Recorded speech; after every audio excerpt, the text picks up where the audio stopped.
betsaka manano raty anao, volano ze mbola tsampy aminao. Vadiko fameko anao, tsy diniko marary ny foko, lasa saina zao amiramazo anao.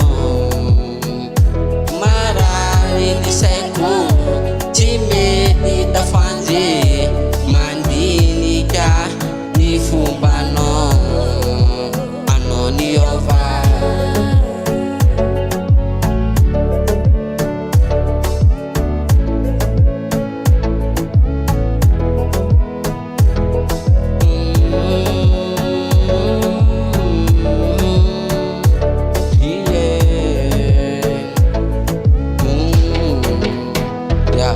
Isan'andro anao taraiky famody an-tragno, en plus dizay ny sady famaky.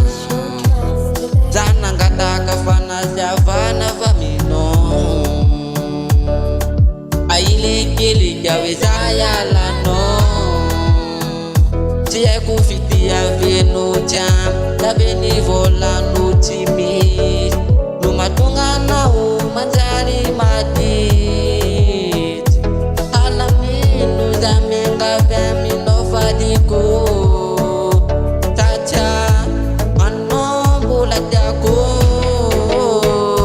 Tsy diniko marary ny foko, lasa saina zao amiramazo anao.